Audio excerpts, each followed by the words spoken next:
सभी साथियों को नमस्कार। मैं आपका दोस्त सुनील कालवा एक बार फिर हाजिर हूँ आप सभी के सामने एक नई क्लास लेकर। साथियों, आज इसमें पोस्टर और जो सोशल इशू से संबंधित जो हमारी क्लासेस रह गई है, ग्राफिक डिज़ाइन का भी एक पार्ट रह गया है, तो उनको आज हम कवर करेंगे। और साथ ही के अंदर मैं जो हमेशा एक देता हूँ आपको गूगल के लिए कि गूगल फॉर्म्स के मैं आपका पेपर लूँगा, तो मैं आज से वो पेपर बंद कर रहा हूँ क्योंकि तकनीकी कारण के कारण या मेरे ऐब ऐसे में से कहीं उसको क्लिक करना होता है एक बार में ताकि सही उत्तर कौन सा हो, वह कई बार मानवीय भूल के कारण गलत टिक हो जाता है। जैसे मुझे बै को करना था और सह को टिक हो गया, या सह को करना था बै को हो गया, तो थोड़ा आगे पीछे टिक होने वजह से हर फॉर्म के अंदर एक आधे क्वेश्चन गलत हो जाते हैं। तो इसका काफ़ी इशू बन रहा है। मैंने एक व्हाट्सएप ग्रुप के अंदर भी देखा था, तो मेरे प्रश्नों का स्क्रीनशॉट लेकर वहाँ डाल रखा है कि इस तरह के टीचर है जो एंड टाइम पर गलत चीज़ें बता रहे हैं, गलत पढ़ा रहे हैं। तो मेरी आपसे रिक्वेस्ट है, अगर आपने वो गूगल फॉर्म देखे हैं तो अपने प्रश्नों को ठीक कर लें, क्योंकि कुछ प्रश्न ऐसे होते हैं जो सबको पता है वो ठीक यही है, बाई चांस वो उसका गलत टिक हो जाता है। मैं नहीं चाहता आपका कोई प्रश्न मेरी वजह से गलत हो। अगर आपको मेरे गूगल फॉर्म में गलतियां हैं तो प्लीज़ आप मत देखिए। जितने हैं आज तक मैंने 5 या 6 फॉर्म अपलोड किए हैं तो वो पड़े हैं, इनके अलावा मैं और नहीं है वहाँ कोई से ऐड करने वाला। तो आपको उनमें गलतियां लगती है तो आप प्रश्नों को मत देखिए। जहाँ से आप पढ़ते आ रहे हैं, जहाँ से आपने तैयारी की है, जहाँ से आपने सिलेबस या कोर्स परचेज कर रखा है, वहाँ से अगर पढ़ रहे हैं तो आप पढ़िए। मैं ये सुविधा आपको निःशुल्क दे रहा हूँ, इसमें मुझे कोई बड़ा फ़ायदा नहीं है, मुझे अच्छी खासी सैलरी सरकार दे रही है। तो मैं केवल आपको फ़ायदा दे रहा था कि कुछ लोगों को थोड़ा बहुत फ़ायदा हो जाए, प्रैक्टिस हो जाए। मुझे अपने स्कूल के बाद जो बचा हुआ टाइम है जो अपनी फैमिली को देना चाहिए था, उसको बचाकर मैं आपके लिए निकाल रहा था। तो साथ में एक वीडियो भी बनाना है, क्लासेस अपलोड करनी है, और जो गूगल फॉर्म बनाने में कितना टाइपिंग का जो टाइम लगता है, कभी आप बैठ कर 8-10% टाइप करके देखना, पता चलेगा। मैं उसके अंदर हमेशा 50, 60 या 100 के आसपास परसेंट टाइप करने की कोशिश की है। तो कहीं ना कहीं गलती हो जाने की वजह से मैंने उनको बंद किया है। तो मैं केवल आपके लिए 2 दिन के अंदर मैं जितना सिलेबस है, थोड़ा बचा है मैटर, वह उपलब्ध करवा देता हूं। अगर आपको क्लासेस अच्छी लग रही है तो प्लीज़ देख लो। अगर मेरे किसी भी प्रश्न में डाउट लगता है, आपको लगता है इनकी क्लासेस उपयोगी नहीं है, तो आप मत देखिए, आपके लिए बाध्य नहीं है। अगर आप मेरी क्लासेस, मेरे वीडियोज़ या मेरा कंटेंट आपको पसंद नहीं आता तो मैं आपको कभी बाध्य नहीं करूँगा कि आप मेरा कंटेंट देखो, अपने एग्ज़ाम टाइम में मेरी वजह से आप सेलेक्ट होने से चूको। मैं नहीं चाहता, मत देखिए, आप कोई दिक्कत नहीं है। जिसको ज़रूरत है, जो इच्छा है वो देख लेगा। कोई मुझे इतना इश्यू नहीं है कि मैंने इतना बड़ा अपना सेटअप लगा रखा है कि मेरा वीडियो नहीं चलेगा या कंटेंट नहीं बिकेगा तो मेरा घर नहीं चलेगा। सब कुछ, सब सेटअप सब चल रहा है ईश्वर की कृपा से। तो मैं केवल आपके हेल्प कर रहा हूँ। अगर आपको अच्छा लगता है तो आप पढ़िए, और नहीं लग रहा, मुझे पर्सनल में मेरे में डाउट लग रहा है, मेरे वीडियो में कंटेंट में कमी लग रही है, गलतियाँ लग रही है, तो आप प्लीज़ छोड़ दीजिए। मैं आपसे रिक्वेस्ट नहीं कर रहा कि देखो, प्लीज़ छोड़ दो, अभी बंद कर दो चाहे। और जिसको अच्छा लग रहा है ठीक है। हाँ, कुछ गलतियाँ हो जाती है, सबको पता है वो गलती है, तो आप थोड़ा सा मुझसे भी आप क्वेश्चन, जहाँ मैंने अपना चैनल दे रखा, चैनल का टेलीग्राम का चैनल दे रखा है मैंने, वहाँ पर आप मुझसे क्वेश्चन डालकर आप पूछ सकते हो। मैं उसका हाथों हाथ जवाब देता हूँ कि जहाँ भी डाउट होता है मैं क्लियर करता हूँ। मुझे टाइम नहीं होता तो मैं थोड़ा टाइम लेता हूँ कि मैं घंटे बाद, 2 घंटे बाद इसका मैं आपका डाउट क्लियर कर दूंगा। तो मैं आज तक जितने भी पर्सन मेरे पास आए हैं, सवाल आए हैं, मैंने सबके डाउट क्लियर किए हैं। मुझे नहीं लगता किसी के मैंने गलत गाइडेंस किया हो, गलत जवाब दिए हो। मुझसे कई बच्चों ने प्रश्न पूछे हैं कि सर इसका मैं सॉल्व करके दो, तो मैंने भी उनको भी सॉल्व करके दिया है। तो अपने समय में से मैं आपके लिए समय निकाल रहा था, उसमें से दिक्कत है ये। एक बड़ा एक व्हाट्सएप ग्रुप है, उसके अंदर मेरे प्रश्नों का स्क्रीनशॉट डाला गया है और बताया गया है कि इस तरह के लोग हैं जो गलत चीज़ें पढ़ा रहे हैं, तो इनसे बचें। तो बचिए मुझसे, कोई दिक्कत नहीं है। चलो शुरू करते हैं आज अपनी क्लास। आज हम पढ़ेंगे इसके अंदर पोस्टर व पोस्टर की परिभाषा। पोस्टर एक दृश्य माध्यम है जिसमें चित्र, टेक्स्ट, रंग और ग्राफिक्स का उपयोग करके किसी संदेश, विचार, उत्पाद या घटना को जनता तक पहुंचाया जाता है। यह अप्लाइड आर्ट का एक महत्वपूर्ण हिस्सा है। यानी जो पोस्टर है वह भी अप्लाइड आर्ट का क्या है, एक महत्वपूर्ण हिस्सा है। इसके अंदर चीज़ें क्या शामिल होगी, दृश्य माध्यम में दिखाना है। कोई भी संदेश है उसको आपको दृश्य माध्यम में दिखाना है, लोग उसको देख सकें, इस प्रकार का दिखाना है। जिसमें चित्र भी होते हैं, टेक्स्ट भी लिखे होते हैं, और आपके कलर्स होते हैं, और ग्राफिक डिज़ाइन बनाकर उसको अच्छा बनाया जाता है। पोस्टर का मुख्य उद्देश्य क्या होता है? ध्यान आकर्षित करना और संदेश तुरंत पहुंचाना। आप देखते हो घर से बाहर निकलते हो तो बहुत सारी चीज़ों के पोस्टर लगे होते हैं, तो उनका मुख्य उद्देश्य ये होता है कि लोगों का ध्यान खींचना और उनकी तरफ संदेश पहुंचाना। पोस्टर का थोड़ा इतिहास जानें तो पोस्टर है जिसकी शुरुआत होती है 19वीं शताब्दी के अंदर लिथोग्राफी तकनीक से रंगीन पोस्टर बनने लगे थे। 1880 के अंदर फ्रांस के कलाकार थे जुलस चेरेट और हेनरी डे तोलेज लोट्रेस, उन्होंने पोस्टर को कला का रूप दिया था। यानी पहले वो सिर्फ पोस्टर माने जा रहे थे, फिर उन्होंने पोस्टर को कला का रूप दिया। 20वीं शताब्दी के अंदर पोस्टर जो है राजनीतिक आंदोलनों, युद्ध काल, फिल्म और विज्ञापन में लोकप्रिय हो गया। आज डिजिटल पोस्टर जैसे कि सोशल मीडिया एड्स है, इवेंट पोस्टर्स है, ई पोस्टर्स है भी उतने ही प्रचलित है। पोस्टर के कुछ अपने उद्देश्य हैं कि पोस्टर क्यों बनाए जाते हैं। तो उद्देश्य सबसे पहले विज्ञापन होता है। इसका उद्देश्य एडवर्टाइजमेंट यानी किसी उत्पाद, सेवा या ब्रांड का प्रचार करना, तभी उसका पोस्टर बना देते हैं। सामाजिक संदेश देना है, जैसे स्वास्थ्य का, शिक्षा का, पर्यावरण का, ट्रैफिक नियम आदि बताने के लिए पोस्टर तैयार किए जाते हैं। राजनीतिक प्रचार के लिए चुनाव प्रचार, विचारधारा वगैरह फैलाना, अपने विचारों को लोगों तक पहुंचाना पोस्टर के माध्यम से बड़ा आसान होता है।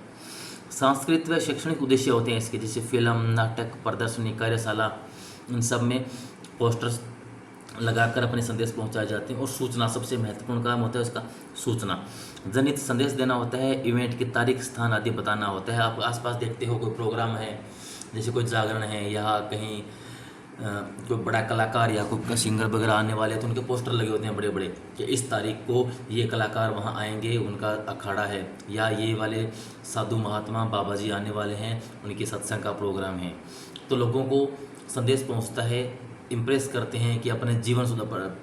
जब कोई सत्संग वगैरह होता है तो आता है अपने जीवन को सुधारिए, अपने महत्वपूर्ण समय में से समय निकालते हुए ईश्वर के लिए समय निकालें, ईश्वर के लिए समय दीजिए। ईश्वर ने आपको बनाया, आप ईश्वर के लिए समय निकालो, भगवान से मिलो, वो मिलो, ऐसे करके आपको इम्प्रेस करने के लिए इस प्रकार का संदेश या सूचना दी जाती है, तारीख बता दी जाती है, स्थान बता दिया जाता है कि वहाँ पहुँचो। तो ये जो पोस्टर है इसका मुख्य उद्देश्य है मेन सूचना, इन्फॉर्मेशन, और इन सब की मदद से ये सारे उद्देश्य हैं कि पूरे होते हैं। उसके बाद पोस्टर के कुछ प्रकार हैं, कई प्रकार के पोस्टर्स होते हैं। जैसे आपका कॉमर्शियल पोस्टर है, व्यावसायिक पोस्टर, इसका काम होता है उत्पाद या सेवा का प्रचार करना। पॉलिटिकल पोस्टर जो है उनका नेताओं, पार्टियों के प्रचार के लिए है। एजुकेशनल पोस्टर आपका स्कूल, स्वास्थ्य अभियान से संबंधित होते हैं। कल्चरल पोस्टर सांस्कृतिक जो कार्यक्रम है उनका, जैसे कोई मेला है, त्यौहार है, वहाँ के जो कार्यक्रम हो रहे हैं उनसे संबंधित जो पोस्टर तैयार किए जाते हैं। फिल्म पोस्टर है, कोई फिल्म रिलीज हो रही है उसके लिए पोस्टर तैयार होते हैं। आजकल ट्रेलर और टीजर सोशल मीडिया वगैरह पर टीजर और ट्रेलर रिलीज होने लग गए। आज से कुछ 10 साल 15 साल पहले जाकर आप देखो तो उस टाइम जब सोशल मीडिया इतना कम प्रभावी था तब फिल्मों के पोस्टर्स आते थे अखबार के अंदर या बाहर मार्केट के अंदर पोस्टर्स लगे होते बड़े बड़े कि ये फिल्म रिलीज होने वाली है, इस तरह की ये फिल्म रिलीज होगी। वहाँ पर केवल हीरो हीरोइन की वहाँ पर क्या लगी होती थी, उनके आप देखते हो केवल फ़ोटोज़ लगे होते थे, एक आधा एक्शन सीन दिखा होता था तो हमें लगता था हाँ ये फिल्म अच्छी हो सकती है, देखते थे। तो ये उस टाइम फिल्मों को अधिक लोगों को बताने के लिए, उनके प्रमोशन के लिए पोस्टर्स का महत्व ज़्यादा था। आजकल ये थोड़ा कम हो गया, लेकिन आज भी फिल्मों के पोस्टर जारी होते हैं। जब भी कोई टीजर या ट्रेलर रिलीज होता है उससे पहले उसका पोस्टर भी एक जारी होता है। तो ये पोस्टर फिल्मों के लिए भी काम आते हैं। इसके अलावा डिजिटल पोस्टर्स है जो सोशल मीडिया या ऑनलाइन प्रसार के लिए पोस्टर तैयार किए जाते हैं। तो काफ़ी प्रकार के ये हमारे पोस्टर्स हैं। अब पोस्टर जो है डिज़ाइन बनाने के कुछ तत्व हैं जो लगभग सबके सेम रहते हैं। जैसे हमने विज्ञापन में पढ़ा, इसके अलावा जो आपका लेआउट, कंस्ट्रक्शन, इलस्ट्रेशन में पढ़े हमने, ग्राफिक डिज़ाइन, एडवर्टाइजमेंट जो थे, इनके जो तत्व थे, इनके जैसे लोगो डिज़ाइन का था, तो सबके अंदर कुछ ना कुछ बनाने के अपने अपने तत्व हैं। इसी प्रकार पोस्टर डिज़ाइन के भी कुछ तत्व हैं। सबसे पहले होता है जैसे न्यूज़पेपर, हमने मैगजीन्स डिज़ाइन पढ़ा हमें पहले, इससे पहले तो मैगजीन्स के भी कुछ तत्व। उसका पहला क्या था, हेडलाइन था। यानी मैगजीन्स अखबार छपता है तो इसकी सबसे आकर्षक लाइन होती है हेडलाइन। उसी प्रकार जब पोस्टर होता है वह भी लोगों को आकर्षण करने के लिए, सूचना बताने के लिए होता है। तो सबसे मुख्य उसका हिस्सा क्या रहेगा, हेडलाइन रहेगा। सबसे पहले हेडलाइन पर ध्यान दिया जाता है कि ये जो पोस्टर है किसके बारे में लिखा गया है। सामान्य छोटी बातें बाद में लिखी जाती है, सबसे पहले ध्यान खींचने के लिए एक लाइन लिखी जाती है जिसको देखते ही लोग उस पूरे पोस्टर को पढ़ने के लिए उतावले हो जाएं, वो है आपका हेडलाइन या शीर्षक। छोटा होता है, आकर्षक और ध्यान खींचने वाला। छोटा का मतलब ऐसे छोटे अक्षरों में, बड़े अक्षरों में होता है लेकिन वाक्य छोटा होता है। विजुअल और इमेज दृश्य, यानी संदेश को तुरंत समझाने के लिए प्रभावी चित्र भी दिखाए जाते हैं उसके अंदर, पोस्टर के अंदर। यानी केवल संदेश लिखा नहीं जाता, कुछ चित्र भी बनाए जाते हैं ताकि लोगों को समझ में आए कि हाँ इस प्रकार का चित्र, इस चीज़ के लिए ये चित्र है। जैसे आप देखो कोई राजनीतिक पार्टी होती है, कोई अपनी रैली निकालती है तो उसके अंदर बड़ा नेता है, जैसे नरेंद्र मोदी है, राहुल गांधी है, अरविंद केजरीवाल है, इनका एक तरफ से बड़ा सारा पोस्टर फोटो लगी होती है, उनके बाद लिखी होती है इनका सम्मेलन है, इनकी रैली है, वहाँ रैली है, उस दिन रैली है, उस तारीख को रैली है, कहाँ से रैली गुजरेगी, वो टाइम वगैरह आगे बाद में लिखा होता है, लेकिन पहले उनकी एक फ़ोटो और एक बड़ी रैली का नाम लिखा होता है। तो इस प्रकार संदेश को पहुंचाने के लिए प्रभावी चित्र भी होते हैं और हेडलाइन भी दी जाती है। फिर टाइपोग्राफी इंपॉर्टेंट है, पढ़ने में आसान और आकर्षक फ़ॉन्ट का चुनाव किया जाता है। हर एक का अपना एक फ़ॉन्ट होता है, उसी फ़ॉन्ट के अंदर शब्द लिखे जाते हैं और पढ़ने में थोड़ा आसान भी हो, ऐसा फ़ॉन्ट मिला हो। जैसे कहीं आपने पोस्टर या बाज़ार में कभी देखा हो कर्सिव राइटिंग के अंदर कोई पोस्टर डिज़ाइन किया हो, कभी नहीं आता, क्योंकि कर्सिव राइटिंग देखने में बड़ी सुंदर होती है। आप देखते हैं बुक्स में बच्चे नोटबुक वगैरह में कर्सिव राइटिंग से लिखते हैं, कुछ आप पढ़ते हो संदेश लिखे होते हैं, लेटर्स लिखे होते हैं छोटे, जैसे शेर व शायरी वगैरह है, या इंग्लिश के अंदर जब लिखी आती है कोई मॉर्निंग संदेश है, इंग्लिश में जो लिखा है वह बहुत सी बार इसका आपका कर्सिव राइटिंग में आता है, लेकिन वह पढ़ने में आसान नहीं होता, हर किसी को पढ़नी नहीं आती। लेकिन जब पोस्टर जब बाहर छपा जाएगा तो उसके अंदर बड़े फॉन्ट के अंदर वो भी अधिकतम कोशिश की जाएगी कैपिटल लेटर के अंदर लिखी गई हो बात हो, ताकि लोगों को एकदम से समझ में आ जाए, कंफ्यूज ना हो। हिंदी के अंदर लिखा जाएगा तो बड़े बड़े साफ सुथरे अक्षरों के अंदर, कोई ज़्यादा बनावटी राइटिंग नहीं होगी। तो टाइपोग्राफी का ध्यान रखा जाता है कि पढ़ने में आसान लगे और आकर्षक भी लगे, सुंदर भी लगे, सब नहीं कचरा सा मार दिया, देखने में फॉन्ट सुंदर हो। तो ये महत्वपूर्ण इसका एक तत्व है। कलर स्कीम, मनोविज्ञान के अनुसार लाल नीला वगैरह जो रंग है उनका अपना प्रभाव होता है और रंगों के प्रभाव के अनुसार ही रंग संयोजन का किया जाता है। लोगो या ब्रांड नाम, स्रोत या आयोजक की पहचान के लिए वहाँ पर लोगो या ब्रांड जो उनका है उनकी पहचान का दिखाया जाता है। जैसे किसी कोचिंग सेंटर का बहुत सारा पोस्टर या एड आप देखते हो तो उसका जो लोगो है या उसका ब्रांड है वह भी एक कोने में बड़ा सारा दिखेगा आपको। कोई फिल्म के अगर पोस्टर है तो फिल्म का पोस्टर का, जैसे टी सीरीज है या कोई और कंपनी है तो उस कंपनी का क्या होता है, एक लोगो कोने पर लगा होता है ताकि लोगों को पहचान समझ में आए, यहाँ इस कंपनी या इस के द्वारा ये चीज़ तैयार की गई है। तो लोगों का नाम इसके अंदर होता है। बॉडी टेक्स्ट, मुख्य जानकारी होती है वो छोटा होता है और सीधा होता है बिल्कुल, जैसे तारीख, स्थान, समय, संपर्क नंबर वगैरह जो दिए होते हैं उनको मुख्य बॉडी टेक्स्ट उनको बोला जाता है। वाइट स्पेस, पोस्टर को साफ व संतुलित रखने के लिए सफ़ेद खाली जगह का ध्यान रखा जाता है कि कितनी जगह खाली छोड़नी है, कितनी भरनी है। यानी कभी देखना पोस्टर डिजाइन चीज़ें लिखी होती है वो ऊपर के कोने से नीचे कोने तक एकदम भरा हुआ नहीं होता, उसमें खाली स्थान छोड़ा जाता है ताकि थोड़ा स्पेस लगे, ताकि पढ़ने में आकर्षित भी लगे। आप कोई भी संदेश लाइन चीज़ें एक ऊपर से लेकर नीचे तक भर दो तो वो आकर्षक नहीं लगेगा, लोगों को लगेगा पता नहीं क्या लिखा हुआ है, पूरा एक लेख सा लिख के छोड़ दिया, पूरा लेसन या चैप्टर बना के छोड़ देते हैं, वैसा नहीं करना होता। पोस्टर के अंदर 5-7 बातें लिखी जाती है, जरूरी बातें लिखी जाती है, नीचे संपर्क सूत्र या नंबर दे दिए जाते हैं कि और जानकारी चाहिए तो इन नंबर पर कॉन्टैक्ट कर लो, इनसे बात कर लो। या आजकल क्या चल रहा है, एक चल रहा है QR कोड वगैरह चल रहा है, तो एक जगह QR कोड लगा देते हैं कि इसको स्कैन करो और जानकारियाँ प्राप्त करो। तो वो चीज़ें हैं, उसके लिए आप वाइट स्पेस छोड़ देते हैं कि हाँ देखने में आकर्षक लगे, सुंदर लगे, क्योंकि जब आपको पढ़ने के लिए कुछ दिया जाता है अगर 1-2 लाइनें लिखी तो आप पढ़ लोगे, वही अगर 20-30 लाइनें आपके सामने आ जाएँ तो पढ़ने के लिए फिर आप नहीं पढ़ोगे, छोड़ो यार इतना कौन पढ़े। तो इस चीज़ का भी ध्यान रखा जाता है। कॉल टू एक्शन, अभी शामिल हो या संपर्क करें जैसे निर्देश दिए जाते हैं, यानी लोगों को संदेश सूचना दी जाती है कि हाँ ये काम अभी करो, जैसे हर बात ये अभी शामिल हो या यहाँ संपर्क करें, जल्द मिले, ऐसा पोस्टर देखा होता है। जैसे आप किसी कोचिंग सेंटर का या पोस्टर लगा होता है तो इसमें नीचे लिखा होता है तुरंत संपर्क करें, लिमिट सीट्स। तो ये बात लोगों को लगता है यार सीटें भरने वाली है, चलो जल्दी संपर्क करते हैं, फ़ोन नंबर दिया होता है। या कहीं आप यात्रा के लिए बस बुकिंग वगैरह जा रही है कहीं घूमने के लिए, उनका बड़ा सारा पोस्टर लगा, नीचे लिखा है तुरंत संपर्क करें, लिमिट सीट्स, बसें जल्द फिल हो जाएगी, तो लगता है कि सीट जल्दी भर जाएगी, जल्दी संपर्क करते हैं इनसे वरना हम छूट ना जाए। तो ये बात लास्ट में लिखी होती है। इसका मतलब कॉल टू एक्शन, लोगों को जल्दी से वो काम करने के लिए उत्साहित करना कि यार लेट ना हो जाए, चूक ना जाए, जल्दी करें, ऐसा नीचे लिखा होता है, जल्दी करें। तो वो इसलिए किया जाता है कि ये भी पोस्टर का एक मुख्य तत्व है, कॉल टू एक्शन, लोगों को एकदम से तैयार करना उसी के लिए। अभी खरीदें कि आप डीओ का, आप देखते हो साबुन का, किसी का कोलगेट का आता है, तो वो ऐसा दिखाया जाता है कि दांत खराब हो रहे हैं, आप हमारी कोलगेट अभी खरीदें। तो हम लोग तैयार हो जाते हैं, यार दांत कहीं हमारे खराब ना हो जाए, अभी खरीद लेते हैं इनको। तो इस प्रकार की चीज़ें हैं जो ये मुख्य तत्व हैं जो पोस्टर को बेहतर बनाते हैं। आशा कर रहा हूँ आपको चीज़ें समझ में आ रही होगी। अब है पोस्टर बनाने की प्रक्रिया। प्रक्रिया क्या है इसकी? Concept development. सबसे पहले विचार निर्माण किया जाता है। विचार जब तक आपके दिमाग में नहीं होगा कि संदेश क्या है, किसको भेजना है, कब कार्यक्रम क्या जारी करना है, तब तक आप अच्छा पोस्टर बना ही नहीं सकते। फिर टारगेट ऑडियंस का ध्यान रखा जाता है कि उस पोस्टर को देखने वाले कौन होंगे। बच्चे होंगे, युवा होंगे, ग्रामीण होंगे, शहरी होंगे। जब बहुत शहरी होते हैं तो वहाँ इंग्लिश के अंदर ज़्यादा कुछ बातें लिखी जाती है। जब पूरी तरह ग्रामीण एरिया में लगाना है तो वहाँ पर संदेश फोटो के साथ दिया जाता है कि लोग अगर पढ़ नहीं पाए तो कम से कम फोटो देखे वो समझ में आ जाए उनको, हाँ कि ये इस प्रकार की चीज़ें है। बच्चे हैं तो कुछ कार्टून टाइप की फ़ोटो लगी होती है, इन्हें भी बनाकर उसका पोस्टर तैयार किया जाता है। बच्चों को इन्हें भी पसंद होता है। जैसे कि एक उदाहरण है, मेरे स्कूल के अंदर मैं वॉल पेंटिंग्स वगैरह कर रहा था, तो सब बच्चे जैसे मेरे साथ छोटे बच्चे ड्राइंग पेंटिंग कर रहे थे, तो उनका एक ही हर बात वो कहते, सर हम ऐसे करते हैं, हमारे स्कूल के दीवारों पर हम इन्हें में बनाते हैं, हमारा स्कूल फेमस हो जाएगा, पूरी दिल्ली के अंदर स्कूल के चर्चे होंगे, हमारे दिल्ली के अंदर इनेमी वाले स्कूल के नाम से हमारा स्कूल फेमस हो जाएगा। तो उन बच्चों के लगाव था इनेमी की तरफ जाए।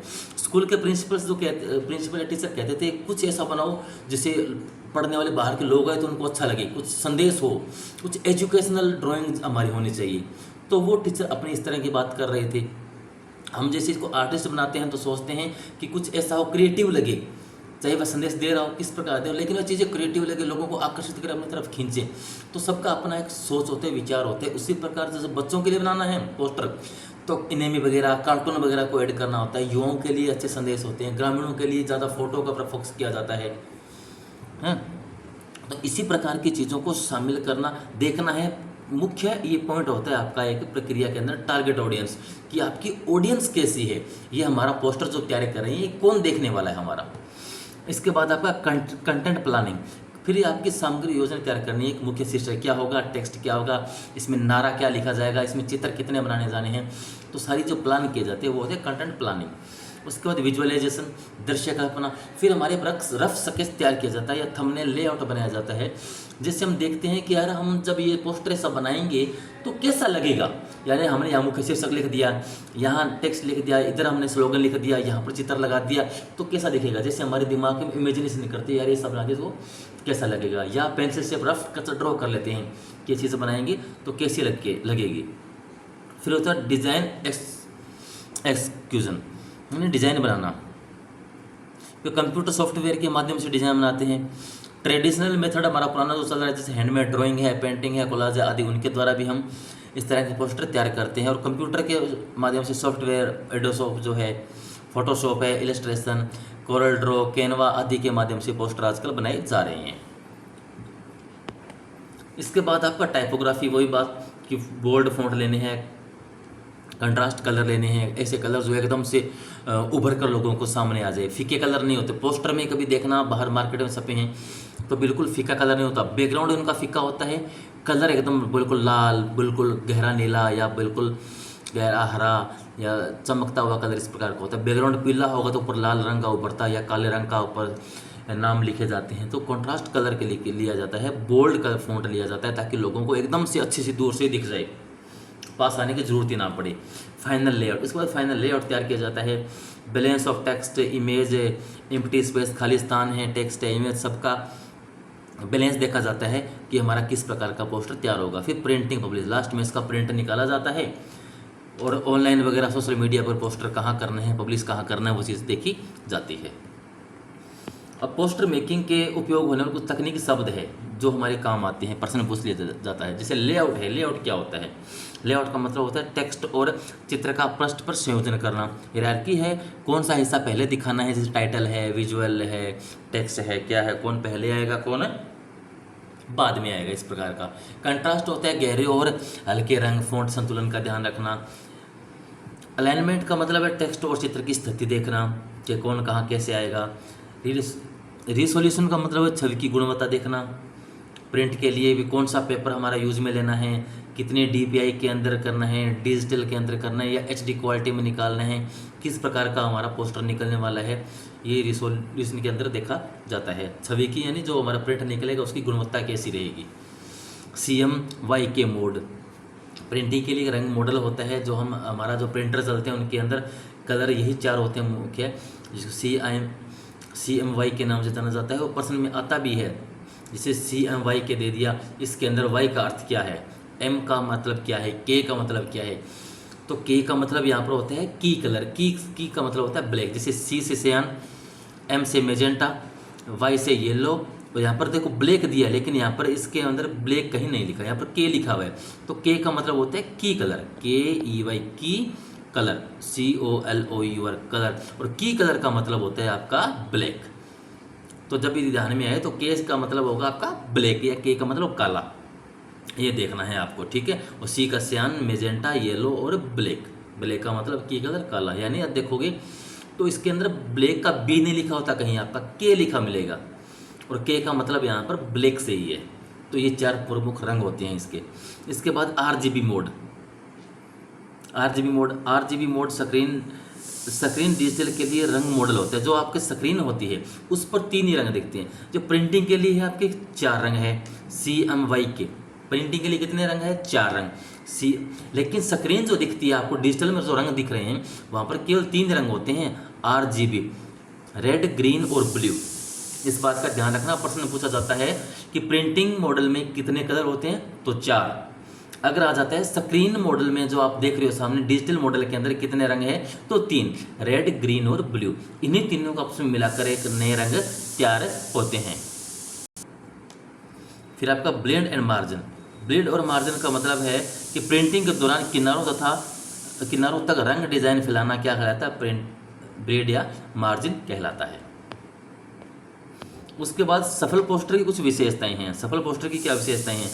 सफल पोस्टर की विशेषताएं हैं कि आकर्षक और ध्यान खींचने वाला हो, संदेश तुरंत स्पष्ट हो, ज़्यादा टेक्स्ट ना हो, लेस इन मोर यानी कम शब्दों में ज़्यादा बात कही गई हो, दूरी से पढ़ने योग्य हो, यानी दूर से जब पढ़ रहे हो तो उसके पढ़ने लायक हो, रंग और फॉन्ट टारगेट ऑडियंस के अनुसार हो। जो उसका रंग है और जो फॉन्ट है वह टारगेट ऑडियंस यानी किसी प्रकार की आपके देखने वाले लोग हैं उसके अनुसार वह रंग और फॉन्ट का चयन किया हुआ होना चाहिए। इसके बाद हम पोस्टर के कुछ उदाहरण हैं। जैसे कॉमर्शियल पोस्टर कौन सा हुआ, जैसे कोका कोला कंपनी है, नाइकी एड वगैरह है, यानी जो कंपनी है उनका जो पोस्टर आ रहा है वह आपका कॉमर्शियल पोस्टर है। सोशल पोस्टर कौन सा होगा, सामाजिक पोस्टर, जैसे पोलियो खुराक 2 बूंद जिंदगी की, जैसे प्लस पोलियो अभियान का हो गया, TB मुक्त भारत हो गया, नशा मुक्त भारत हो गया। ये जो पोस्टर से आप कई बार बाहर जब जाते हैं दिखते हैं, स्कूल की तरफ जा रही तो वहाँ कोई पोस्टर लगा होता है, स्कूल चले हम। अगर आप जैसे हॉस्पिटल की तरफ जाते हैं तो वहाँ पर जैसे पोलियो खुराक का मिल गया, आपका स्वास्थ्य से संबंधित मिल गया, TB से संबंधित मिल गया, डेंगू मलेरिया से संबंधित जो पोस्टर लगी हैं, तो वो सारे पोस्टर कौन से हो गए, सोशल पोस्टर के उदाहरण हो गए।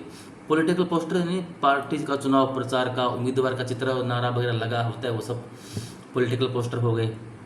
इवेंट पोस्टर के अंदर कोलाज, जैसे कॉलेज के अंदर कोई फेस्टिवल है, कल्चरल कोई प्रोग्राम होने वाला है आसपास, तो जैसे होली दिवाली पर कोई प्रोग्राम करते हैं कि हम ये होली सेलिब्रेट करेंगे, गणगौर सेलिब्रेट करेंगे, तो ये जो प्रोग्राम होते हैं ये सारे इवेंट प्रोग्राम होते हैं। फिल्म पोस्टर, बॉलीवुड हॉलीवुड फिल्मों के जो पोस्टर रिलीज होते हैं वो फिल्म पोस्टर कहलाते हैं। तो पोस्टरों के कुछ उदाहरण हो गए। मुझे लग रहा है कुछ ज़्यादा डिटेल ले रहा हूँ, तो थोड़ा शॉर्ट में करते हैं, ज़्यादा टाइम लगा नहीं देना हमें इसको भी। उसके बाद हमारा एक टॉपिक इसी टॉपिक के अंदर है informational design for social and cultural issue. सामाजिक और सांस्कृतिक कुछ मुद्दे होते हैं, उनसे संबंधित कुछ इन्फॉर्मेशन डिज़ाइन किए जाते हैं। यह भी आपका एक टॉपिक है, आप देखना अपने सिलेबस के अंदर तो टॉपिक दिया हुआ है। इस टॉपिक को मैं आपके लिए लेके आया हूँ। परिभाषा क्या है, इन्फॉर्मेशन डिज़ाइन का अर्थ है जटिल सूचनाओं को स्पष्ट, सरल व दृश्य रूप में प्रस्तुत करना ताकि लोग आसानी से समझ सकें। यानी जो कुछ बातें सूचनाएं हैं जटिल है, मुश्किल है, लेकिन उनको सरल स्पष्ट रूप में लोगों के सामने प्रस्तुत कर देना क्या कहलाता है? आपका इंफॉर्मेशन डिज़ाइन कहलाता है। यह डिज़ाइन सामाजिक और सांस्कृतिक मुद्दों का प्रयोग किया जाता है। इसका उद्देश्य केवल जानकारी देना नहीं होता, बल्कि जागरूकता बढ़ाना होता है, दृष्टिकोण बदलना होता है और समाज में सकारात्मक प्रभाव डालना भी होता है। जैसे जागरूकता बढ़ाना, आप देखते हो इस प्रकार का एक आधा पोस्टर होता है, जैसे बच्चे दो ही अच्छे, ये आपका जनसंख्या कंट्रोल करने का एक है, जागरूकता बढ़ाना है, लोगों की दृष्टिकोण भी बदलनी है कि दो बच्चे हैं वही अच्छे हैं, तो समाज में सकारात्मक प्रभाव डालना होता है। लोग समझते हैं, जैसे कई बार जनसंख्या कम करने के लिए आप ऐड देखते हैं, कई बार आपको गर्भ निरोधक चीज़ों की दवाइयों के बारे में इन चीज़ें है लगी होती है, लेकिन लोगों को लगता है क्यों लगाया, लेकिन क्योंकि उसकी लोगों को दृष्टिकोण बदलना होता है कि इन लोगों को आप गलत मत समझें, इनका उपयोग करें ताकि जनसंख्या कंट्रोल हो और देश के अंदर हमारे जो संसाधनों की वो कमी ना आए। तो इस प्रकार लोगों को जागरूक करने के लिए पोस्टर छापे जाते हैं, तैयार किए जाते हैं और उन पर लोगों को सकारात्मक प्रभाव पड़े, लोग उसके बारे में अपना दृष्टिकोण बदलें, उनको समझें।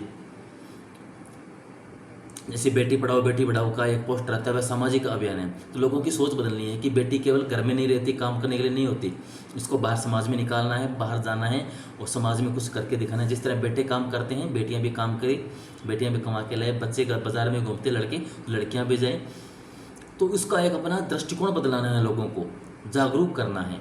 तो इसके लिए सोशल से संबंधित जो आपके सोशल और कल्चरल से जो मुद्दे हैं उनके ऊपर डिज़ाइन करना, इन्फॉर्मेशन देना, वो आपका क्या है? Information design for social and cultural issue है। तो इसका कुछ महत्व है, ये महत्व क्या है हम देखते हैं। महत्व और मुख्य उद्देश्य दोनों देख लेंगे। महत्व समाज में जागरूकता लाना, जैसे हेल्थ, एजुकेशन, एनवायरनमेंट से संबंधित है।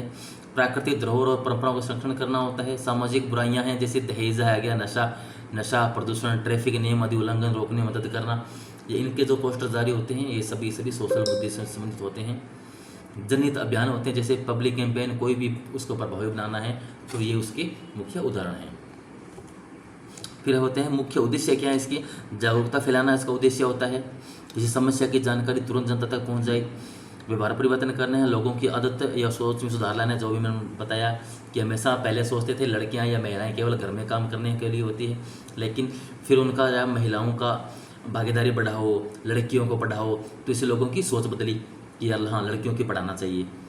तो ये व्यवहार में परिवर्तन लाना है, भागीदारी बढ़ाना, समाज और सांस्कृतिक कार्यों में लोगों को जोड़ना होता है, हर वर्ग को जोड़ना है, इसलिए सरलता है। जटिल विषय को ग्राफिक्स से, चार्ट, पोस्टर के माध्यम से आसान बना देना ताकि हर लोग इस बात को आसानी से समझ जाए। इसके मुख्य उद्देश्य हैं आपके। इसकी डिजाइन प्रक्रिया क्या रहती है देखें। वह पहले रिसर्च और एनालिसिस किया जाता है कि समस्या की पहचान करनी है कि समस्या क्या है, जैसे कोई प्रदूषण है, बाल विवाह है, शिक्षा का अधिकार आदि है। लक्षित समूह है कि किस प्रकार टारगेट ऑडियंस तय करना है कि किस प्रकार के हमारे ये पोस्टर देखने वाले हैं। जैसे बच्चे, जैसे बाल विवाह का पोस्टर बना रही हो तो बच्चे ना दिखाकर हमें कोशिश की जाती है कि बच्चे के जो माँ बाप है, बड़े लोग हैं, उनको इस चीज़ को देखें। प्रदूषण है तो सभी लोग, जैसे बच्चे कभी प्रदूषण नहीं करते, ये युवाओं के लिए है कि युवा लोग जो ज़्यादा या जो फैक्ट्रियाँ चलाते हैं, बिजनेस कर रहे हैं, उनके लिए हो गया कि वो इस बात को समझें कि हमारे फैक्ट्री से या हमारे बाइक से, कार से ज़्यादा प्रदूषण हो रहा है। एक घर के अंदर 4 लोग हैं, चारों बाहर जा रहे हैं और 4 कार लेकर जा रहे हैं, तो प्रदूषण चारों का होगा। अगर वो थोड़ा समझे कि 4 लोग चारों के चारों अगर एक ही कार में बैठ कर चले जाए तो पेट्रोल भी बचेगा, प्रदूषण भी कम होगा। तो इस तरह के लोगों को तक पहुंचाने के लिए टारगेट ऑडियंस का ध्यान रखा जाता है कि हमारे किस प्रकार के लोग देखेंगे। जैसे प्रदूषण का हमेशा कहाँ अधिकतम प्रयोग होता है? शहर के अंदर। शहर में ज़्यादा प्रदूषण होता है तो ज़्यादा ये वाले डिज़ाइन पोस्टर शहरों में बनाए जाते हैं कि प्रदूषण कम करो। और गाँवों की तरफ बाल विवाह का वाला होता है। बाल विवाह और जो शिक्षा है, ये मुख्य समस्या कहाँ की है? गाँव की है कि गाँव के लोग शिक्षा पे कम ध्यान दे रहे हैं और बाल विवाह ज़्यादा कर रहे हैं, तो ये पोस्टर वहाँ के लिए हो गए। तो इस प्रकार चीज़ों को अलग अलग ऑडियंस का ध्यान रखा जाता है कि कहाँ ऑडियंस है ज़्यादा इसकी, ताकि किस प्रकार का हम तैयार करें पोस्टर। मैसेज डेवलपमेंट, उसके बाद है छोटा, प्रभावी और यादगार संदेश तैयार करना होता है। जैसे बेटी बचाओ बेटी पढ़ाओ, no smoking age to like. तो इस प्रकार छोटा सा एक मैसेज तैयार करना है ताकि हम डिज़ाइन के अंदर दे सकें। विजुअलाइजेशन कैसा होगा? संदेश को दृश्य भाषा के अंदर बदलना और प्रयोग इसका इंफोग्राफिक्स, आइकॉनिक चार्ट और स्टोरी बोर्ड के माध्यम से लोगों को दिखाना। मीडियम क्या होगा? प्रिंट मीडिया है, जैसे पोस्टर, मैगजीन ज़्यादा। Digital media, social media, post है, वीडियो, एनिमेशन वगैरह है। आउटडोर मीडिया के अंदर होर्डिंग है, वॉल पेंटिंग है, साइन बोर्ड वगैरह बनाना है। इंटरेक्टिव मीडिया के अंदर मोबाइल ऐप है, वेबसाइट्स वगैरह है। तो इन किस किस मीडिया पर इसका प्रचार प्रसार किया जाएगा, ये देखा जाता है। ये प्रोसेसिंग है। इसके बाद है एग्जीक्यूशन एंड टेस्टिंग, यानी डिज़ाइन तैयार कर पब्लिश करने की प्रक्रिया लेना, और अगर संदेश साफ नहीं है तो सुधार करना। इसके बाद है इम्प्लीमेशन एंड इम्पैक्ट, कितना उसका जब उसको प्रभाव प्रयोग किया गया इस पोस्टर का, तो उसका कितना प्रभाव पड़ा, लोगों को असर मापना, क्या लोग तक जागरूक हुए या नहीं हुए, यानी जो संदेश तक पहुंचाना चाह रहा था कितनी एरिया में संदेश पहुंचा और कितने लोगों को इस पर प्रभाव पड़ा या प्रभाव नहीं पड़ा। अगर प्रभाव नहीं पड़ा तो अगली बार कुछ संदेश बदल कर लोगों को पहुंचाया जाए, या कुछ कमी रहेगी पोस्टर को अच्छे से डिजाइन किया जाए ताकि लोगों तक ये संदेश अच्छे से पहुंच सके। कुछ तकनीकी इसके शब्दावली है वो देख लेते हैं। जैसे इंफोग्राफिक्स क्या है? आंकड़ों को चित्रित रूप में प्रस्तुत करना। डाटा विजुअलाइजेशन का मतलब हो गया चार्ट ग्राफ के माध्यम से आंकड़ों को सरल बनाना। टाइपोग्राफी लिखावट और अक्षरों की शैली है। आइकनोग्राफी है प्रतीकों का प्रयोग करना, जैसे कूड़ेदान का आइकन, जैसे साफ सफाई अभियान का अगर पोस्टर बना रहे हैं तो कूड़ेदान दिखाया जाता है कि कूड़ा इसमें डालो। कलर साइकोलॉजी, रंगों का उपयोग किया जाता है मनोवैज्ञानिक प्रभाव डालने की, किस प्रकार का रंग है। और सेमोटिक्स, संकेत और प्रतीकों का अध्ययन इसके लिए भी जरूरी है। तो ये इस महत्वपूर्ण क्या है आपके तकनीकी शब्द है। प्रश्न पूछ लिया जाता है कि पोस्टर्स के अंदर सेमोटिक्स का क्या तात्पर्य है, तो वहाँ पर संकेतों और प्रतीकों का अर्थ होता है। आइकनोग्राफी से क्या तात्पर्य है, तो इस प्रकार के प्रश्न आपके एग्जाम में पूछे जा सकते हैं। इसके कुछ उदाहरण हैं, जैसे सामाजिक मुद्दे हैं, आपका स्वच्छ भारत अभियान का पोस्टर है, pulse polio, traffic safety, AIDS जागरूकता। तो ये क्या है आपके कुछ उदाहरण, सामाजिक मुद्दे उदाहरण हैं। कुछ सांस्कृतिक मुद्दों उदाहरण आप देखें तो त्यौहार की जानकारी, जैसे दिवाली, ईद, होली के पोस्टर जारी करना। हेरिटेज संरक्षण, ऐतिहासिक स्मारकों परंपराओं को बचाने के लिए कैंपेन चलाना। लोक कला हस्तकला का प्रचार करना, पोस्टर और कैटलॉग के माध्यम से क्षेत्रीय कला का प्रचार किया जाता है। तो सांस्कृतिक मुद्दे हो गए। तो ये था आपका कल्चरल इशू वाला टॉपिक। अब आपका है परिभाषा किसकी? ग्राफिक डिज़ाइन की। हम देख रहे हैं ग्राफिक डिज़ाइन।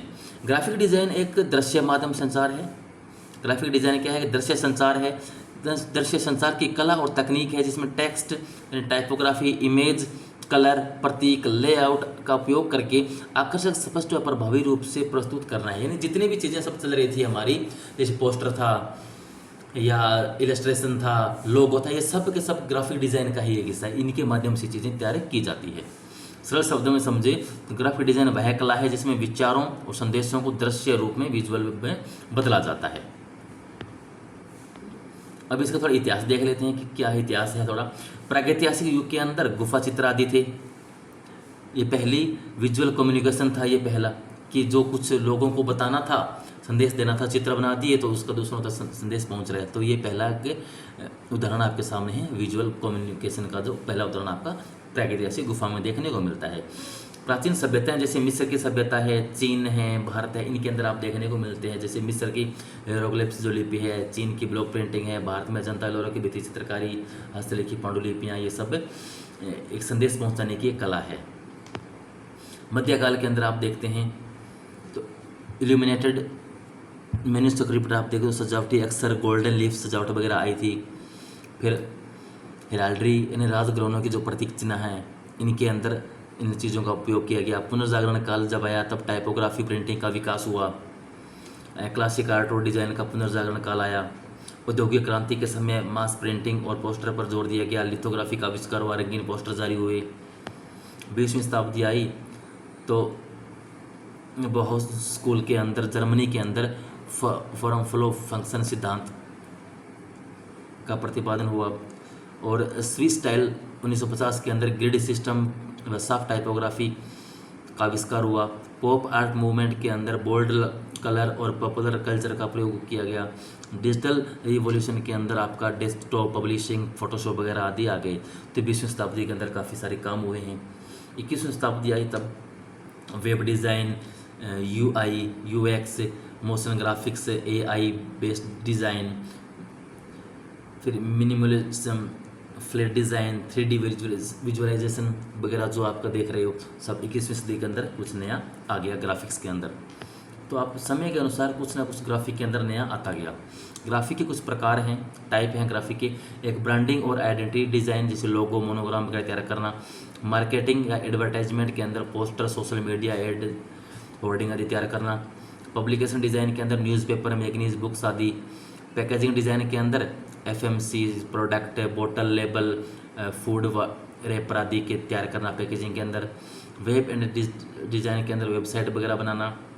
मोशन ग्राफिक्स के अंदर आपका एनिमेटेड इन्फोग्राफिक्स या वीडियो टाइटल वगैरह देना। इन्वायरमेंटल डिज़ाइन के अंदर आपके म्यूजियम ग्राफिक्स या सिनेज आदि के बारे में बताना। इसके बाद है इंफॉर्मेशन डिज़ाइन के अंदर डाटा विजुअलाइजेशन करना। तो ये सारी सूचनाएं लोगों को तक पहुंचाना, मैप वगैरह बताना। तो ये सारे प्रकार हैं, अलग अलग प्रकार के। ये 8 प्रकार के मुख्य आपके ग्राफिक डिज़ाइन हैं, जिनको आप दोबारा एक बार नाम देख लें। फिर आपके डिज़ाइन के कुछ तत्व हैं, आप 8-9 तत्व दिए गए हैं। इनके माध्यम से ग्राफिक डिज़ाइन तैयार किए जाते हैं। पहला है आपका लाइन देखी जाती है दिशा और संरचना दिखाने के लिए। शेप, आकृति, ज्यामितीय आकृतियाँ अमूर्त है। कलर है, रंग है। Texture, typography, space, form, balance और हायरार्की, यानी क्रम, किस क्रम में चीज़ें दिखाई जाएगी। तो सारे के सारे क्या आपके डिज़ाइन के तत्व होगी। तो टाइम है तो इनको रोक लेना वीडियो और देख लेना। फिर कुछ तकनीकी शब्द है, प्रश्न में ये तकनीकी शब्द आपके वैसे पूछे जा सकते हैं। जैसे ब्लीड क्या है, तो प्रिंटिंग में अतिरिक्त जो किनारा है, आप प्रिंट कर रहे हो, कोई पोस्टर टाइप कर दिया तो साइड में किनारा है बचा हुआ, तो उसको प्रिंट में अतिरिक्त किनारा, उसको बोलते हैं ब्लीड। मोकअप क्या होता है, डिज़ाइन का वास्तविक प्रस्तुतिकरण। डिज़ाइन है वह वास्तव में कैसा दिखेगा, उसे बोलते हैं मोकअप। ग्रिड सिस्टम क्या होता है, लेआउट्स बनाने की संरचना, जैसे आप ग्रिड करते हो, जैसे लाइन लगाकर बॉक्स बनाकर आप ड्राइंग वगैरह पेंटिंग वगैरह करते हो, वो ग्रिड सिस्टम है। वेक्टर बेस रेस्टर, वेक्टम और रेस्टर के, वेक्टम आपका इलस्ट्रेटर है और रेस्टर आपका फोटोशॉप का एक ये जो आपका सॉफ्टवेयर वगैरह है। ओपेसिटी, पारदर्शिता का स्तर, यानी जो पारदर्शिता वो किस प्रकार की रहेगी। रिसोल्यूशन का मतलब होता है DPI और PPI, छवि की गुणवत्ता नापी जाती है। DPI PPI क्या है, ये मैंने आपको मेरी पुरानी जो वीडियो है अप्लाइड आर्ट के अंदर वहाँ अच्छा से समझा रखा है, देख सकते हैं जाकर। पेंटोन कलर क्या है, मानक कलर रंग प्रणाली है। UI या UX क्या आपका यूज़र इन्फॉर्मेशन या यूज़र एक्सपीरियंस। तो एग्जाम में ये प्रश्न आ सकता है, जैसे UI या UX, ग्राफिक डिज़ाइन के अंदर UI या UX का क्या तात्पर्य है। तो रहेगा आपका UI का मतलब होता है यूज़र इंटरफेस और UX का मतलब हो गया यूज़र एक्सपीरियंस। टाइपोग्राफी एनाटॉमी क्या है, serif, sans serif, baseline, ascender, descender वगैरह आदि जो अक्सर होते हैं, उनके जो अलग अलग पार्ट होते हैं उनको कहा जाता है टाइपोग्राफी एनाटॉमी। तो ग्राफिक टूल की बात करें, हमारे ग्राफिक टूल कुछ विस्तार से दिए गए। तो कुछ जैसे ट्रेडिशनल स्केच बुक है, ब्रश है, स्टेंसिल है, फोटोग्राफी, डार्क रूम वगैरह, ये आगे। डिजिटल के अंदर देखें तो एडोब फोटोशॉप है, एडोब इलस्ट्रेशन है, एडोब इंडिज़ाइन है, कोरल ड्रॉ है, कैनवा है, फिग्मा, स्केच, एडोब XD है, blender, cinema 4D, after effects है, प्रोक्रिएट है। तो ये सारे डिजिटल के रूप में सॉफ्टवेयर है जिनके माध्यम से ग्राफिक डिज़ाइन तैयार किए जाते हैं।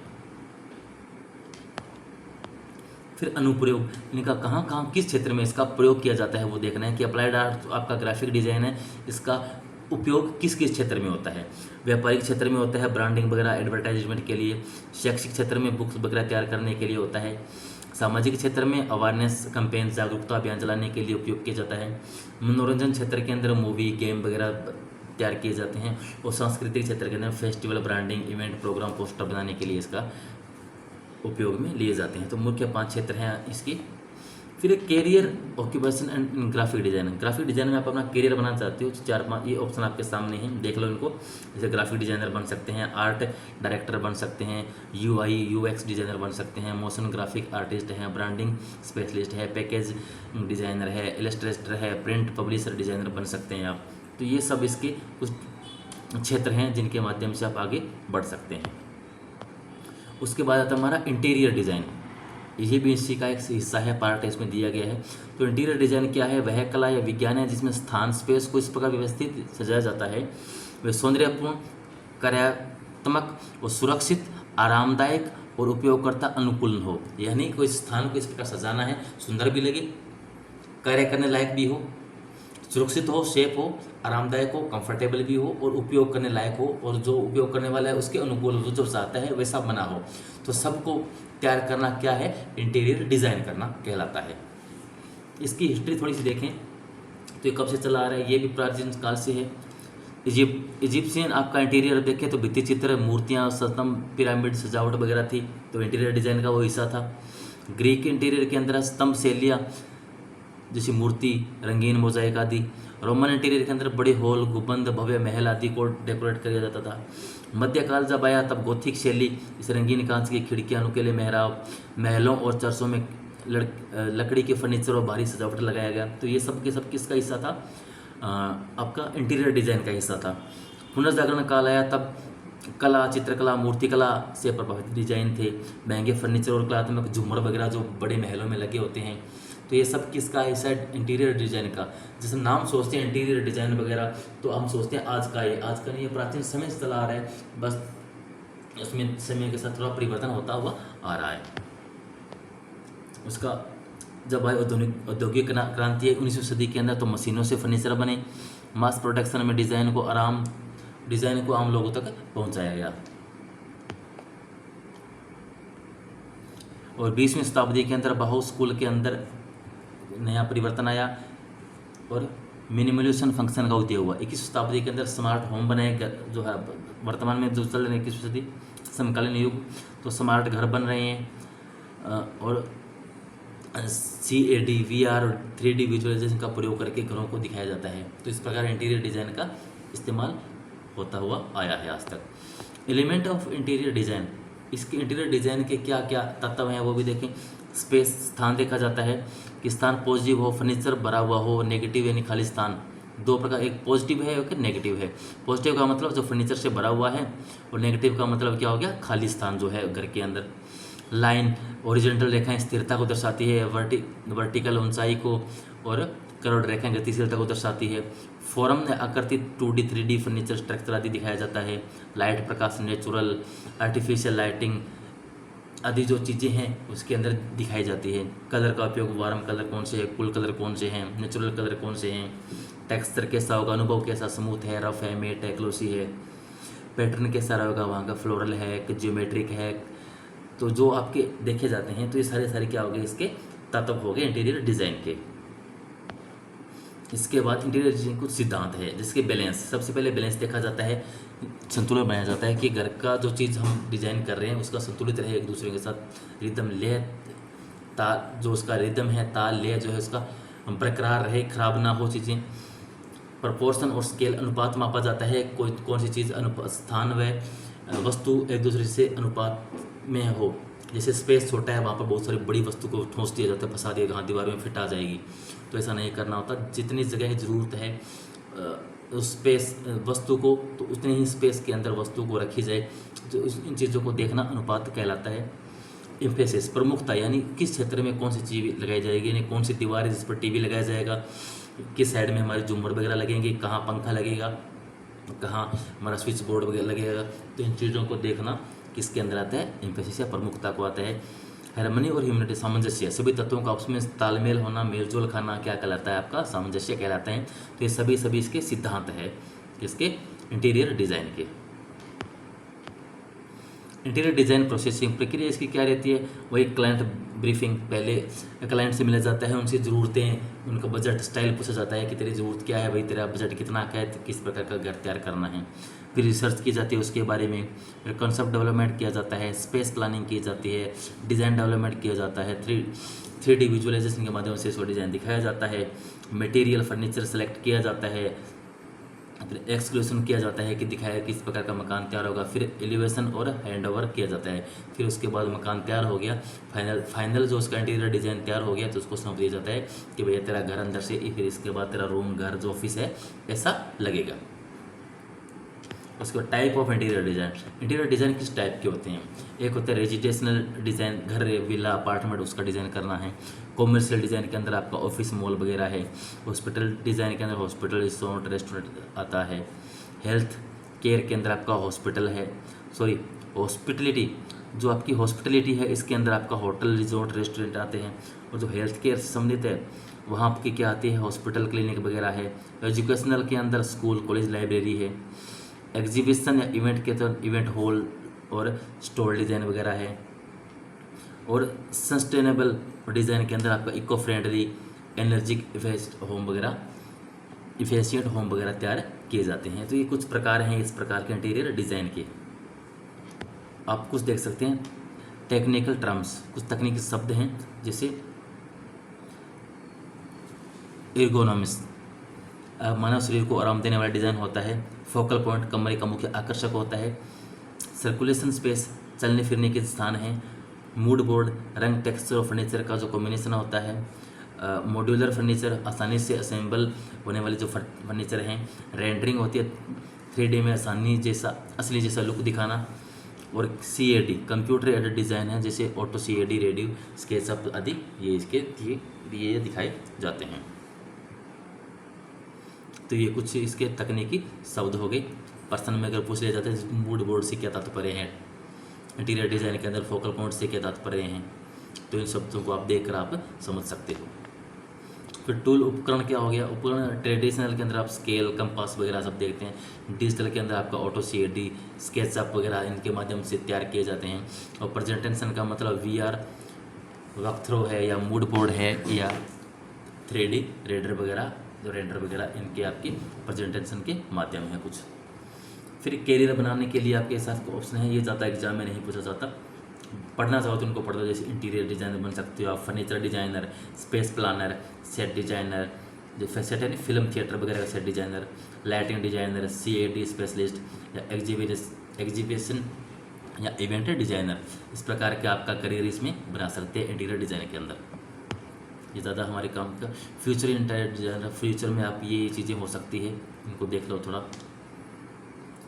कुछ प्रसिद्ध, विश्व प्रसिद्ध इंटीरियर डिज़ाइनर की बात करें तो इंटरनेशनल के अंदर नाम देखते हैं तो आपका नाम आता है केली विस्लर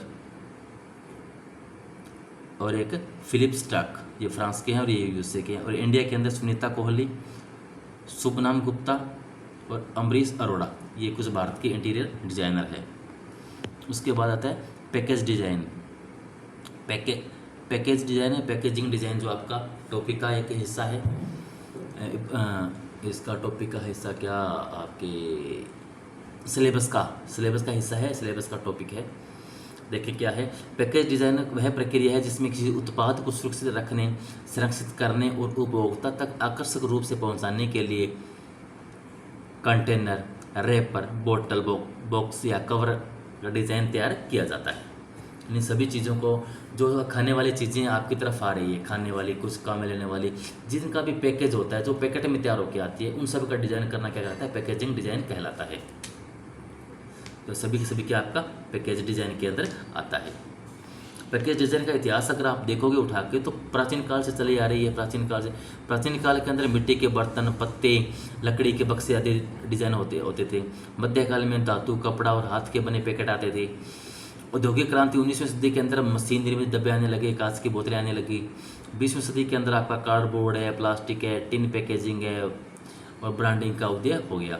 21वीं सदी के अंदर आपको सुटेबल पैकेजिंग आ गई, इको फ्रेंडली मटेरियल बनने लगे, से सामान बनने पैकेज होने लगे, स्मार्ट पैकेजिंग आ गई, QR कोड और NFC वगैरह चीज़ें इसके ऊपर लगने लग गई। Function of package design, package designing के क्या क्या कार्य है? पैकेज एक तो होता है प्रोटेक्शन, सुरक्षा देना, यानी उत्पाद को नुकसान, धूल, नमी, बैक्टीरिया से बचाना भी इसका एक काम है। एक है प्रिजर्वेशन, है संरक्षण करना, खाद्य पदार्थों को सेल्फ लाइफ बढ़ाना, यानी खाद्य पदार्थों की लाइफ बढ़ाना। ट्रांसफॉर्मेशन, परिवहन सुविधा, आसानी से ले जाने योग्य बनाना, यानी पैकेट में अंदर, जैसे आजकल दूध आ रहा है, दूध को बहुत दूर दूर तक आसानी से पहुंचा जा रहा है पैकेज करके। एक तो 2-3 दिन चल जाता है, और दूसरा कहीं गिरने की आशंका नहीं, 10 घरों में, 20 घरों में, 50 शहरों में दूध पहुंचा रहे, तो थैली के अंदर दूध डाला पहुंच रहा है, बिस्किट, आपके ब्रेड वगैरह, खाना टिफ़िन के अंदर पैक हो रहा है। आप खाना ऑर्डर करो, अच्छा सा टिफ़िन के अंदर पैक हो खाना, एक बॉक्स में आएगा, उसके ऊपर उनका सील लगी होगी, तो एक पैकेज हो गया, उनका लोगो वगैरह लगा होता है। तो वो सुविधा क्या बन गई, आपका खाना ख़राब भी नहीं हुआ, और एक ट्रांसपोर्ट की सुविधा के अंदर दूसरे शहर में कहीं भेज रहे हैं, तो आप स्विगी के माध्यम से आप पिज़्ज़ा वगैरह मंगा रहे हो, डोमिनोज पिज़्ज़ा आ रहा है, खाना आ रहा है, तो वो सब उनकी एक पैकेजिंग का हिस्सा है कि अच्छा पैकेट है, अच्छी पैकेजिंग हो रही है, तभी वह खाना आप तक सुरक्षित पहुंच रहा है। तो ये इन सब के इनकी ज़रूरत है। आइडेंटिफिकेशन, पहचान के लिए, ब्रांड का नाम, लोगो, रंग उत्पाद से अलग अपनी पहचान बनती है, सबकी अपनी पहचान होती है। कोई भी आप खाना मंगाओ, उसके अंदर अपनी कंपनी का लोगो वगैरह लगा उनका पैकेट पर लगा होता है। प्रमोशन और विज्ञापन के लिए अट्रैक्टिव पैकेजिंग ग्राहक को हमेशा आकर्षित करती है। आप देखते हो बाज़ार में जब जाते हैं कुछ चीज़ खरीदने के लिए, वहाँ 2-3 चीज़ें पड़ी है, तो हमने आज तक उनको खाकर नहीं देखा, लेकिन उनको जिसकी पैकेजिंग बहुत अच्छी होती है, हम उसकी तरफ आकर्षित होते हैं, यार इसको लेते हैं, पता नहीं कितनी अच्छी चीज़ इसके अंदर होगी। तो पैकेजिंग पर डिपेंड करता है। कन्वीनियंस, सुविधा, इजी टू ओपन, रिजेबल, ये नाम कटा हुआ दिख रहा है मैडम, रिजनेबल और पोर्टेबल पैकेज, यानी ये जो पैकेट होते हैं आसानी से खुलने वाले होते हैं और आसानी से कहीं भी उसको ले जाना आसान हो जाए, इसके लिए पैकेज या पैकेट का कार्य, पैकेजिंग का कार्य किया जाता है। तो ये मुख्य फंक्शन है पैकेजिंग के, या पैकेजिंग के मुख्य कार्य हैं। एलिमेंट्स ऑफ पैकेजिंग, पैकेजिंग के वही मुख्य तत्व कौन कौन से हैं। तो यहाँ पर पहला तत्व आपका शेप है, आकार देखा जाता है कि कितना आकार का हमारा वस्तु है, यानी जो उसके अंदर सामान डालेंगे उसका आकार क्या है, उसके अनुसार ही तो कोई पैकेज तैयार होगा। फिर उसका रंग और कलर देखा जाता है कि ब्रांड की पहचान क्या है, मनोवैज्ञानिक प्रभाव क्या पड़ेगा लोगों के ऊपर। टाइपोग्राफी, उसकी प्रोडक्ट का नेम, टैगलाइन वगैरह किस प्रकार लिखी जाएगी उसको चेक करना है। ग्राफिक इलस्ट्रेशन, लोगो, सिंबल, आइकन तैयार किए जाएंगे। मटेरियल, जो सामग्री है उसको देखा जाएगा कि प्लास्टिक का यूज़ करें, ग्लास का लगाएं, कार्डबोर्ड का लगाएं, तो कौन सा उसका मटेरियल यूज़ करना है पैकेट के लिए। बहुत सारी चीज़ें देखते हो, कांच के बॉक्स में पैकेट होके आती है, कुछ प्लास्टिक के डिब्बों में आते हैं, कुछ कागज़, जैसे बिस्किट कागज़ में भी आ रहा है, मतलब कहीं प्लास्टिक में आ रहा है। जैसे शहद देख रहे हो, शहद प्लास्टिक के डिब्बे में आ रहा है, और कुछ आप देखते हो कांच के बोतलों में भी सामान आ रहा है। जैसे जैम लेते हो आप, टोमेटो सॉस है, जैम कांच के डिब्बे में आ रहा है। तो उनका पैकेट का मटेरियल चेक किया जाता है कि जो हम पैकेज तैयार कर रहे हैं किस मटेरियल के अंदर हमारा जो प्रोडक्ट है उसके अंदर डाला जाएगा। तो मटेरियल के अनुसार उसका पैकेज डिज़ाइन तैयार किया जाता है। ब्रांड आइडेंटिटी, लोगो, मोनोग्राम, ब्रांड वगैरह लगाना उस पर देखा जाएगा। लेबलिंग देख के जो प्राइस है, एक्सपायरी है, बारकोड वगैरह जो उस पर लेबल किया जाता है उसकी लेबलिंग की है। तो ये सारी क्या है कि तत्व है। तो प्रश्न आ जाता है लेबलिंग किसका तत्व है। तो आपका लेबलिंग जो है पैकेज डिज़ाइन का एक तत्व है। तो ये पैकेज डिज़ाइन के अंदर लेबलिंग का कार्य किया जाता है। तो ये चीज़ें देखी जाती है। या आपके सामने प्रश्न आ गया पैकेज डिज़ाइन का मुख्य निम्न तत्व नहीं है, 3-4 ऑप्शन इनमें डाल दिया, कुछ और डाल दिया, ये ना डाला हो, तो समझ में आ जाएगा कि ये पैकेज डिज़ाइन का तत्व नहीं है। या इसका अर्थ ऐसे बोल सकता है, पैकेज डिज़ाइन के अंदर लेबलिंग से क्या तात्पर्य है, पैकेज डिज़ाइन के अंदर मटेरियल से क्या तात्पर्य है। तो ये प्रश्न इस तरह बन सकते हैं, थोड़ा अगर पढ़ लोगे देख लोगे तो ध्यान में रहेगा। प्रिंसिपल ऑफ पैकेजिंग डिज़ाइन, सिद्धांत। पैकेजिंग डिज़ाइन कुछ सिद्धांत है, जैसे आकर्षक होना चाहिए, ग्राहकों को तुरंत आकर्षित करे, सरलता होनी चाहिए उसके अंदर, आसान और साफ डिज़ाइन हो, स्पष्टता हो, जानकारी आसानी से पढ़ी जा सके, सामंजस्य हो, ब्रांड की पहचान के अनुरूप उसका डिज़ाइन किया होना चाहिए, कुशलता हो, पैकेज डिज़ाइन मजबूत और आसान हो, यानी पैकेज डिज़ाइन किया हुआ अच्छे से कार्यकुशलता यानी पैकेज डिज़ाइन है वो अच्छा, मजबूत व आसानी से उपयोग में होने वाला होना चाहिए। लोगों को पसंद आए कि यार अच्छा डिज़ाइन किया हुआ है। कई बार सामान खरीदते हैं उसका इस प्रकार पैकेजिंग किया होता है कि दोबारा सामान खरीदते नहीं है, कैसा है कि पता नहीं कैसा सामान होगा, इतनी रफ इसका ख़राब इसका पैकेज कर रखा है, घर लेके जाएँ तब तक रास्ते में ख़राब हो जाएगा। तो उसका पैकेट जो है पैकेजिंग बहुत अच्छी होनी चाहिए। पर्यावरण अनुकूलन यानी रिसाइकलेबल और इको फ्रेंडली उसका पैकेज होना चाहिए, ताकि पर्यावरण को नुकसान ना पहुँचाए। इसकी प्रोसेसिंग क्या रहेगी, सबसे पहले रिसर्च किया जाता है, वही बातें हमें देखनी है प्रोसेसिंग के अंदर कि मार्केट में किसकी ज़्यादा डिमांड चल रही है, क्या कुछ है, किस तरह के लोग पसंद करें चीज़ों को, कस्टमर का बिहेवियर क्या है। कंसेप्ट डेवलपमेंट, फिर उसका कंसेप्ट डेवलप किया जाता है, मूड बोर्ड है, स्केच वगैरह बनाकर। स्ट्रक्चरल डिज़ाइन, पहले 2D डिज़ाइन ड्राइंग के अंदर देखा जाता है कि हमारा प्रोडक्ट कैसा है बनेगा। फिर इसको ग्राफिक डिज़ाइन तैयार किया जाता है लोगो टाइपोग्राफी के माध्यम से। फिर प्रोटोटाइपिंग, सिंपल मॉडल बनाया जाता है कि हमारा प्रोडक्ट जो है प्रोडक्ट ऐसे बन के आएगा। फिर टेस्टिंग की जाती है, सेल्फ टेस्ट, कस्टमर से फीडबैक लिया जाता है, ड्यूरेबिलिटी की जाती है, या लोगों को दिखाया जाता है, या खुद के कंपनी के सब लोग चेक करते हैं कि यार हमारा इस प्रकार का ये पैकेज है, जो पैकेट है तैयार हुआ है, देखो किस प्रकार का बन रहा है, तो चेक करते हैं। उसके बाद फाइनल प्रोडक्ट्स की प्रिंटिंग की जाती है, कुछ कमी लगती है तो हल्का फुल्का उसको चेंजिंग कर ली जाती है, उसके बाद उसको मैन्युफैक्चरिंग का प्रिंटिंग के लिए दे दिया जाता है। तो इस प्रकार ये पैकेजिंग की क्या होगी, एक प्रक्रिया हो गई। अब आते हैं टाइप ऑफ पैकेजिंग। पैकेजिंग कुछ प्रकार है, जैसे प्राइमरी पैकेजिंग जिसके अंदर सीधे उत्पाद से जुड़ा होता है, जैसे सीधा उत्पाद से जुड़ा होता है, जैसे बोतल है, रेपर है, तो ये प्राइमरी पैकेजिंग है।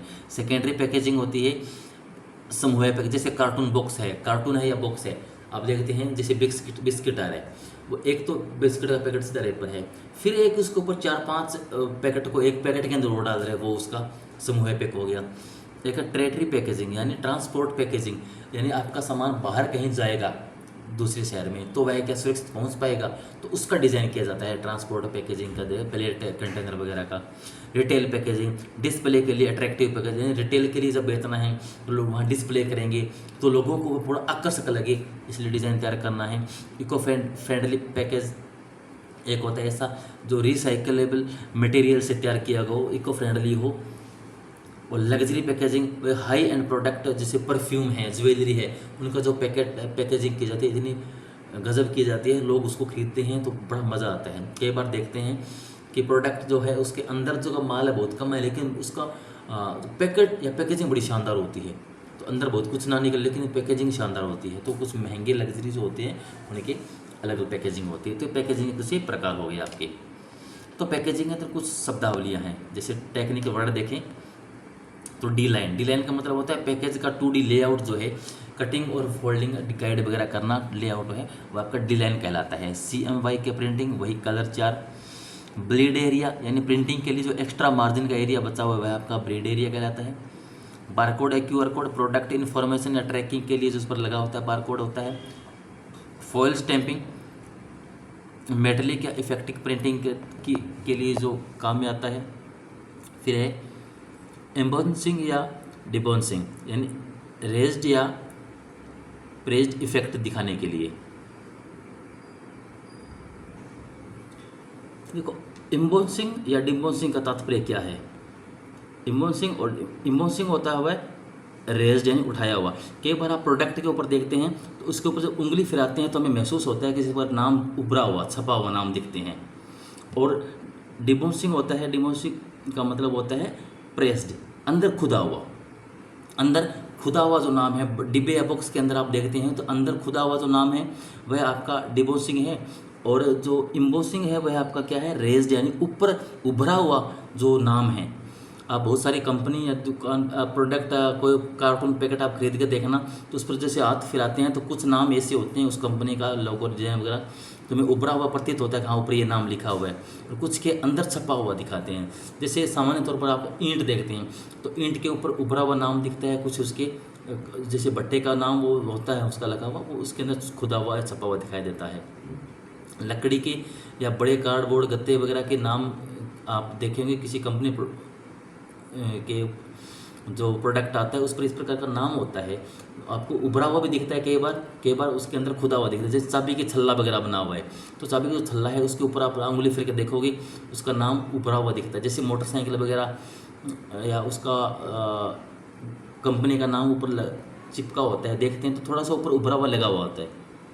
तो बहुत सारे पैकेज ऐसे आते हैं जिनके अंदर उनके प्रोडक्ट का नाम किसी के अंदर तो अंदर छुपा अंदर दबा होता है, किसी का उभरा हुआ होता है, तो इसको बोलते हैं इम्बोसिंग या डिबोसिंग। इम्बोसिंग का मतलब हो गया आपका उभरा हुआ और डिबोसिंग का मतलब होगा नीचे दबा हुआ। तो ये एक ऐसा तकनीकी शब्द है जो आपके एग्जाम में आ सकता है कि पैकेज डिजाइनिंग के अंदर इम्बोसिंग क्या है या डिबोसिंग क्या है, तो थोड़ा ध्यान रखना, ठीक है। इम्बोसिंग का मतलब उभरा हुआ नाम उसका, और डिबोसिंग का अंदर दबा हुआ उसका नाम, जो 2D या 3D का 3D का इफेक्ट देते हैं।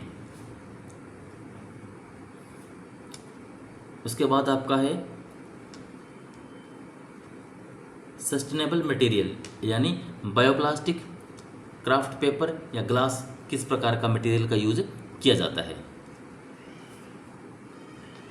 इसके बाद है टूल्स। पैकेजिंग में कुछ टूल्स हैं जैसे ट्रेडिशनल टूल्स जैसे स्केच स्केल। पैकेज डिज़ाइन के कुछ टूल्स है जैसे ट्रेडिशनल टूल के अंदर आपकी स्केचिंग हो गया, स्केल हो गया, कंपास, पेपर मॉडल वगैरह हो गया। डिजिटल टूल के अंदर आपका एडोब इलस्ट्रेटर, फोटोशॉप वगैरह जो ये सॉफ्टवेयर वगैरह आ गए, ये हो गए। 3D के अंदर आपका ब्लेंडर हो गया, सिनेमा 4D हो गया, 3ds हो गया, मैक्स वगैरह हो गया। तो ये सारे क्या आपके सॉफ्टवेयर वगैरह है। तो कुछ डिजिटल है, कुछ ट्रेडिशनल पुराने जो चले आ रहे हैं। तो ये सारे आपके पैकेज के डिज़ाइन के उपकरण हो गए। तो साथियों, इस प्रकार आपका अप्लाइड आर्ट का जो पूरा कोर्स था शॉर्ट माध्यम मैंने आपको समझा दिया, करवा दिया। अगर आपको मेरे वीडियोस पसंद आ रहे हैं, आपको उपयोगी लग रहे हैं, तो प्लीज़ आप इनको देख लें। अगर नहीं लग रहे तो कोई बात नहीं, मेरी मेहनत थी, मैंने आपके लिए कर दिया। वो आपकी इच्छा पर डिपेंड करता है आपको क्या पढ़ना है, क्या नहीं पढ़ना है। एग्ज़ाम के दिन नज़दीक हैं, बहुत ज़्यादा नए मैटर की तरफ ना भागते हुए अपने जो पुराना पढ़ा हुआ कंटेंट है उसकी तरफ पढ़े। कल ही मेरे पास एक छात्र का मैसेज आया था, सर ये कौन सी बुक है, मैं कौन सी बुक पढूं। तो अब नई बुक पढ़ने का टाइम नहीं है, जितना मैटर आपने पढ़ रखा है उसको रिवाइज़ कर लो, काफ़ी है। नए पर्सन, मुश्किल पर्सन कम आते हैं, रिपीट वाले पर्सन, पुराने पर्सन ज़्यादा होते हैं। तो वो मैटर जो आपने पढ़ रखा है उसी को रिपीट करते रहो, यानी जो आपने पढ़ा है याद है, बस कोशिश रहे वो गलत ना हो। नया छूट जाए कोई बात नहीं, एक आधा छूट जाता है। पूरा सिलेबस कोई कवर नहीं कर पाता, मैं भी नहीं कवर कर पाया था, फिर भी आज जॉब में हूँ। तो सारा सिलेबस किसी से कवर नहीं होता, सबके पीछे मत भागना। चुनिंदा अच्छा मैटर है उसे पढ़ना, बार बार पढ़ना, प्रैक्टिस करो, ठीक है। पढ़ते रहो, मस्त रहो। धन्यवाद।